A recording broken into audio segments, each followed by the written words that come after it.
Welcome to HTML basic page tutorial. इस tutorial में हम सीखेंगे कि किस तरह से हम बेसिक HTML पेज बना सकते हैं। लेकिन उससे पहले ज़रा अंडरस्टैंड कर लेते हैं कि HTML का मतलब क्या होता है। HTML stands for hypertext markup language, यानी ये एक मार्कअप लैंग्वेज है जिसको यूज़ करते हुए हम डिफरेंट टाइप्स ऑफ वेबसाइट्स बना सकते हैं। तो HTML का पर्पस क्या हो गया? HTML का पर्पस है कि इसको यूज़ करते हुए हमने वेबसाइट्स बनानी है। तो इसी वजह से आजकल की मार्केट में HTML बहुत ही ज़्यादा डिमांड पर है। इस वजह से HTML सीखना आपके लिए ज़रूरी है। नाउ एक basic structure of a web page जो कि हम HTML में डिज़ाइन करते हैं कुछ इस तरह से होता है। आप जितने भी वेबसाइट्स बनाएंगे वो तकरीबन इस स्ट्रक्चर को फॉलो करेंगी, ठीक है ना। इसको हम ज़्यादा बेहतर तरीके से समझते हैं विद इम्प्लीमेंटेशन। तो यहाँ पर मैं अपना VS कोड लॉन्च करूँगा।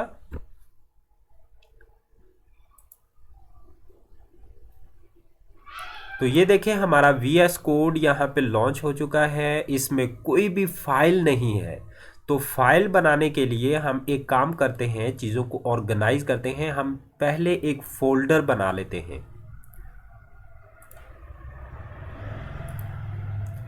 यहाँ पर फोल्डर बनाने के लिए आप राइट क्लिक करें, न्यू पे और फोल्डर। इसका मैं नाम रख देता हूँ फर्स्ट HTML पेज।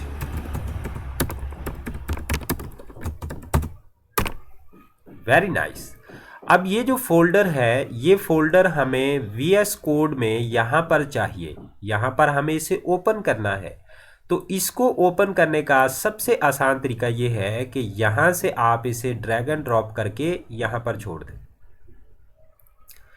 यहाँ से आप इसको ऑथराइज कर दें और ये आपका फोल्डर ओपन हो चुका है, ठीक है। अभी आप देखें ये बिल्कुल ब्लैंक है, इसमें कोई भी फाइल क्रिएटेड नहीं है। तो फाइल क्रिएट करने के लिए सबसे आसान तरीका आपने यहाँ पे न्यू पे क्लिक करना है और यहाँ पे हम अपनी पहली फाइल का नाम लिखेंगे विच इज़ कॉल्ड index.html। ये आपने अपनी एक हैबिट सी बना लेनी है कि आपने कोई भी अगर फाइल बनानी है जो कि स्टार्टिंग फाइल हो तो आपने उसका नाम index.html रखना है। जो basic structure of HTML page है उसका हर एक एलिमेंट टैग्स के अंदर इनक्लोज्ड होता है। तो जो सबसे पहला टैग हम यूज़ करेंगे वो बज़ाते ख़ुद HTML का टैग है। कोई भी टैग है वो इन दो एंगल ब्रैकेट्स के अंदर इनक्लोज्ड होता है। तो सबसे पहला जो टैग होगा वो है HTML। अब ये जो HTML का टैग है ये अभी इनकम्प्लीट है क्योंकि इसका कोई भी क्लोजिंग टैग हमने यहाँ पे नहीं डाला। तो क्लोजिंग टैग डालने के लिए एंगल ब्रैकेट्स के अंदर जैसे ही आप फॉरवर्ड स्लैश लिखेंगे तो ये देखें कि इसका क्लोजिंग टैग भी यहाँ पर आ चुका है। HTML के टैग के अंदर हमारे पास दो और इम्पॉर्टेंट टैग्स होते हैं, दैट इज़ हेड और बॉडी। तो ये जो दो टैग्स हैं ये इसमें से ख़ास करके ये जो बॉडी वाला टैग है इसके अंदर हमारी सारी की सारी डॉक्यूमेंट की जो मार्कडाउन है या HTML है वो सारी की सारी इस बॉडी के टैग में जाएगी। जो हेड का टैग है ये हम यूज़ करते हैं for the purpose of declaring title या इसके साथ साथ जो हमने मेटा डाटा लिखना होता है उसके लिए हम यूज़ करते हैं। फॉर द सिंप्लिसिटी हम हेड के टैग में इस वक्त सिर्फ टाइटल का टैग डालते हैं। तो टाइटल हम इसका दे देते हैं फर्स्ट HTML पेज।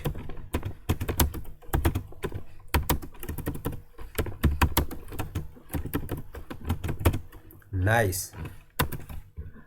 अब ये जो हमारा टाइटल है ये टाइटल हमें जो ब्राउज़र की जो टैब होती है वहाँ पर नज़र आएगा।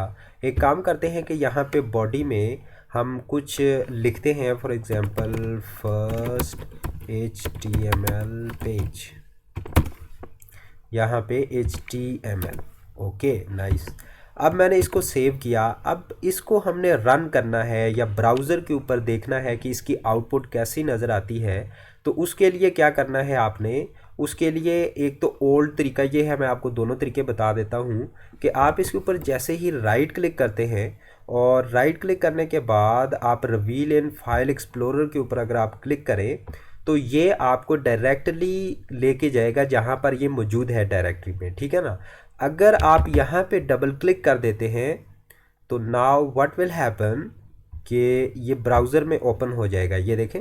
और ब्राउज़र में ये जो टैब है यहाँ पे देखें, वो जो टाइटल हमने लिखा था फर्स्ट HTML पेज, वो आपको यहाँ पे नज़र आ रहा है। और ये वो वाला टेक्स्ट है जो कि यहाँ पर हमने ये बॉडी के अंदर ये जो टेक्स्ट लिखा है, ये वाला टेक्स्ट हमें यहाँ पर नज़र आ रहा है। तो हमारा पेज इस तरह से चल चुका है। नाउ ये जो कनेक्शन है ये यहाँ पर फॉर एग्ज़ाम्पल अगर मैं कोई चेंजिंग करता हूँ, मैं यहाँ पे लिखा टेक्स्ट और मैंने इसको सेव किया और यहाँ पे मैं वापस आया तो देखें कोई भी यहाँ पे हमें चेंजिंग रिफ्लेक्ट नज़र नहीं आई।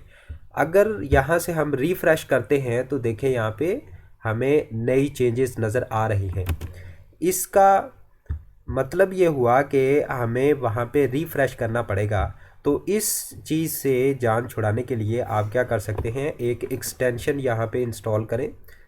एक्सटेंशन वाली जगह पे आपने जाना है, यहाँ पे एक्सटेंशंस में, और एक्सटेंशंस में जाके तो आपने सर्च करना है लाइव सर्वर।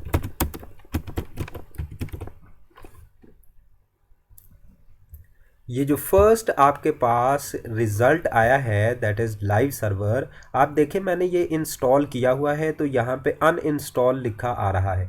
इसका मतलब ये कि मैंने इंस्टॉल किया हुआ है, तो आपने ये इंस्टॉल कर लेना है और यहाँ पर कॉर्नर में आपके पास ये वाला आइकन आ जाएगा।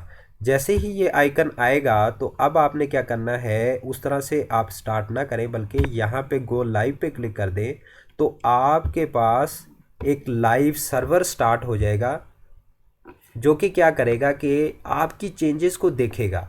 जो भी आप यहाँ पे फाइल में चेंजेस करते हैं उसको देखेगा और यहाँ पे ऑटोमेटिकली वो उसको रिफ़्रेश कर देगा। फॉर एग्ज़ाम्पल यहाँ पे हम जल्दी से एक और चेंज कर देते हैं और मैंने जैसे ही इसको सेव किया तो आप देखें ये खुद ब खुद रीलोड हुआ और वो चेंज हमें यहाँ पे नज़र आ गया।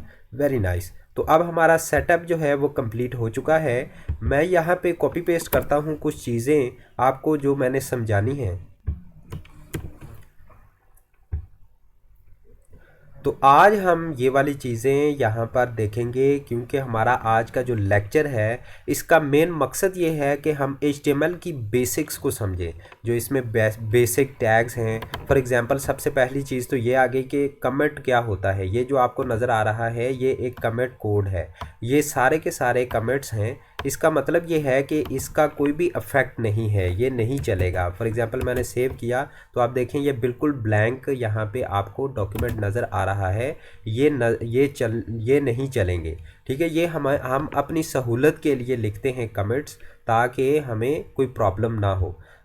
कमिट कैसे डालेंगे आप कोई भी यहाँ पे टेक्स्ट लिखें और उसके बाद अपने कीबोर्ड से कंट्रोल और ये वाली स्लैश होती है फॉरवर्ड स्लैश, इसको प्रेस करें तो आप देखिए ये कमिट में चेंज हो जाएगा। तो इस तरह से ये कमिट जो है वो काम आते हैं और आपको प्रॉपरली कमिट करने चाहिए। This is a good practice. तो सबसे पहली जो चीज़ है वो हमने यहाँ पे सीखी कि how to commit in HTML page. Now what is headings. यहाँ पे मैं आपको एक हेडिंग बना के दिखाता हूँ। फॉर एग्जांपल मैंने यहाँ पे H1 लिखा और इसमें मैंने लिखा हेडिंग, कंट्रोल S। यहाँ पे आप देखें कि ये हेडिंग आपके पास ब्राउज़र में भी नज़र आ रही है।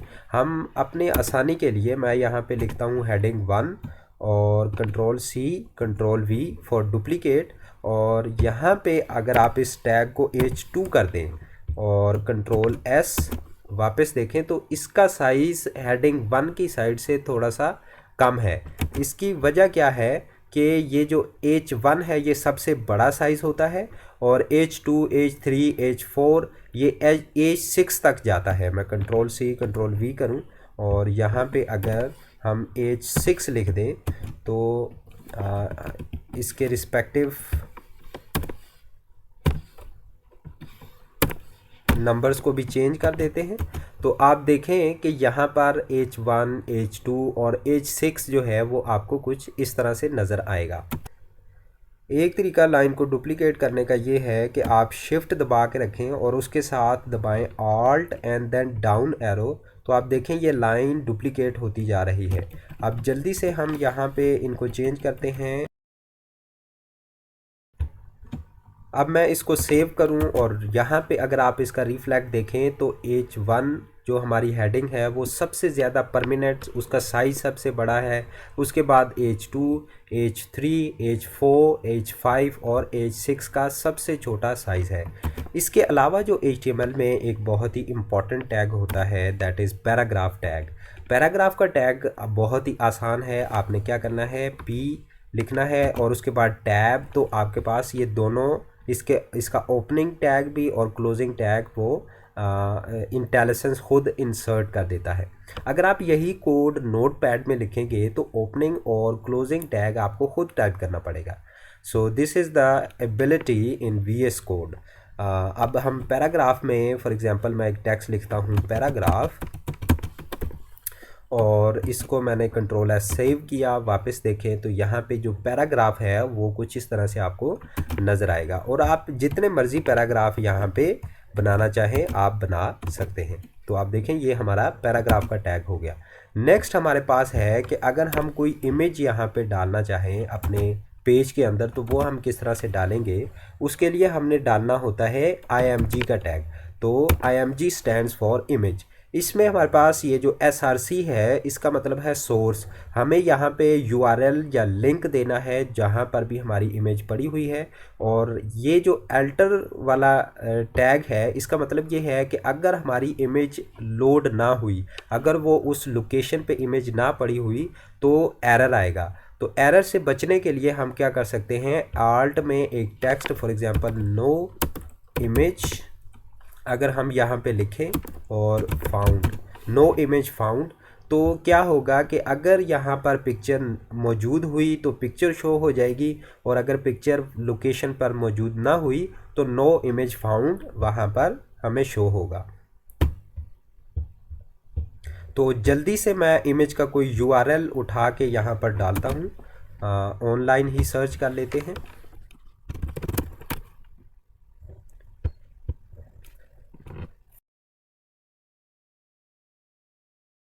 पकड़ लेते हैं और मैं यहाँ से कॉपी इमेज लिंक के ऊपर क्लिक करूँगा। यहाँ पर सोर्स में हम इसे पेस्ट कर देते हैं, कंट्रोल S, और वापस ये देखें वो इमेज यहाँ पर हमें नज़र आ रही है। तो हमने देख लिया कि किस तरह से हम अपने HTML टैग में इमेज को इंक्लूड कर सकते हैं। अब ये जो URL है आप देखें बहुत बड़ा यहाँ पर आपको नज़र आ रहा है, क्योंकि हमने यहाँ से रियल टाइम इस इमेज के लिंक को कॉपी किया है। अब अगर ये इमेज हमारे कंप्यूटर में मौजूद हो तो हम इसको यहाँ पर कैसे लिंक कर सकते हैं। तो अभी मेरे पास यहाँ पर कोई भी इमेज मौजूद नहीं है, तो हम ये करते हैं कि इसी इमेज को मैं डाउनलोड कर लेता हूँ। तो वो इमेज मैंने यहाँ पर डाउनलोड कर ली है। आप देखें डाउनलोड लिखा हुआ आपको नज़र आ रहा है। अब हम इस इमेज को यहाँ पर लिंक करते हैं। तो IMG का टैग दोबारा लगाना है, टैब मैंने प्रेस किया, SRC में हमने अब इसका लिंक देना है। आसान तरीका क्या है, // आप यहाँ पे लिखें तो ये आपको इंटेलिजेंस सजेस्ट करेगा। जितनी भी फाइल्स आपके इस फोल्डर स्ट्रक्चर में पड़ी होंगी वो आपको यहाँ पे सजेस्ट हो जाएंगी। मैं यहाँ पे पहली फ़ाइल को सिलेक्ट करता हूँ तो देखें ये हमारे पास यहाँ पे सिलेक्ट हो चुकी है। अभी अगर यहाँ पर मैं वापस चलता हूँ तो आप देखें कि हमारे पास 2 पिक्चर्स यहाँ पर अब नज़र आ रही है। तो हमने सक्सेसफुली URL के थ्रू और डाउनलोडेड पिक्चर को भी, जो कि हमारी फोल्डर डायरेक्टरी में है, उसको भी हमने यहाँ पर लिंक कर दिया है। नेक्स्ट जो चीज़ हमने सीखनी है वो ये कि हमने HTML में लिंक कैसे क्रिएट करना है। ये बहुत ही ज़्यादा इम्पॉर्टेंट और यूज़फुल टैग है जो कि हम अपने रोज़मर्रा की ज़िंदगी में यूज़ करते हैं। जैसे ही मैंने A लिखा तो आप देखें ये एक टैग बन के आ गया, इसको कहते हैं एंकर टैग। तो एंकर टैग में आपके पास एक href का एट्रीब्यूट होता है। इसमें अगर आप जो भी यूआरएल देते हैं या जो भी आप यहाँ पे लोकेशन या पेज का लिंक देते हैं तो डायरेक्टली आप वहाँ पर चले जाते हैं। ये जो टैग्स के दरमियान वाली जो जगह है यहाँ पर आप जो लिखते हैं ये वो टेक्स्ट है जो आपको वहाँ पर नज़र आएगा। फॉर एग्ज़ाम्पल मैं यहाँ पे लिखता हूँ क्लिक।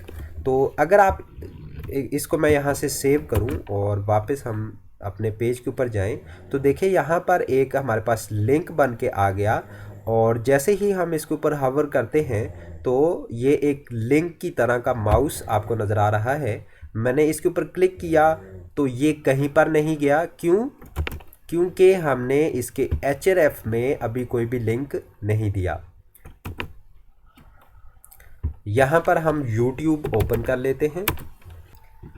अब मैं यहाँ से इस YouTube के लिंक को कॉपी करता हूँ और वापस हम चलते हैं और href के इस एट्रीब्यूट में इसको मैं पेस्ट कर देता हूँ।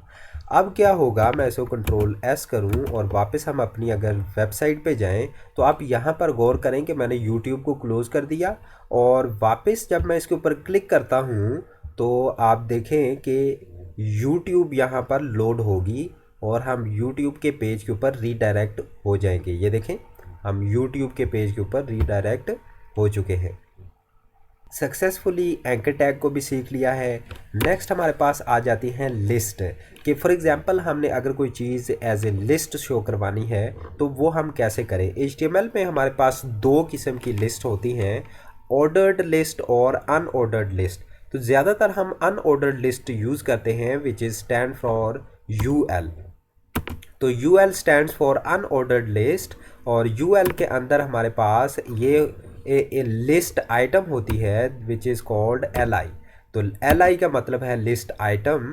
अगर मैं यहाँ पे लिस्ट आइटम ही लिख दूँ, लिस्ट आइटम 1, और इसको मैं कंट्रोल S करूँ और वापस अगर आप यहाँ पर देखें, ये देखें लिस्ट आइटम 1, तो यहाँ पे पीछे आपको डॉट नज़र आ रहा है तो ये एज ए लिस्ट चलती रहेगी। मैं इसको कंट्रोल C कंट्रोल V कुछ दफ़ा कर देता हूँ और यहाँ पर हम इसको चेंज करें। For example list item 2, list item 3, list item 6। तो अब अगर मैं इसको कंट्रोल S करूं तो यहाँ पर आप देखें कि हमारे पास एक लिस्ट बनकर आ चुकी है और ये 1 से लेके 6 आइटम्स यहाँ पर मौजूद हैं। चूँकि हमने H1 का टैग पहले ही पढ़ लिया है तो फॉर एग्ज़ाम्पल हमने इस लिस्ट को अगर कोई हेडिंग देनी है तो वो हम दे सकते हैं H1 के टैग से।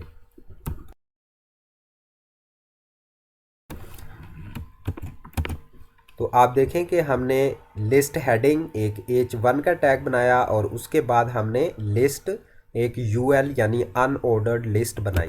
अब यही जो लिस्ट है हम इसको ऑर्डर्ड लिस्ट भी बना सकते हैं। सिर्फ हमें क्या करना है, इसे मैं कंट्रोल C करता हूँ और कंट्रोल V। सिर्फ हमें ये करना है कि ये इसको UL की जगह पे OL कर देना है तो ये ऑर्डर्ड लिस्ट बन जाती है। आप देखें ये आपके पास ऑर्डर्ड लिस्ट है। तो ऑर्डर्ड लिस्ट में और अनऑर्डर्ड लिस्ट में फ़र्क जो है वो वाज़े आपको नज़र आ रहा है कि अनऑर्डर्ड लिस्ट में डॉटेड लिस्ट होती है और ऑर्डर्ड लिस्ट में आपके पास 1 2 3 4 5 सीक्वेंस वाइज चल रही है। नेक्स्ट जो लास्ट थिंग हमने लर्न करना है, the last tag which is line break. Line break एक बहुत ही इम्पॉर्टेंट टैग है इन HTML। लाइन ब्रेक आप कैसे डालते हैं, BR। जैसे ही आप BR टाइप करेंगे तो उसके बाद लाइन ब्रेक लग जाएगी। अभी आप देखें कि यहाँ पर मैंने इसके बाद यहाँ पे BR टैग लगाया है, वो नज़र क्यों नहीं आ रहा, क्योंकि यहाँ पे ऊपर कोई भी टेक्स्ट मौजूद नहीं है।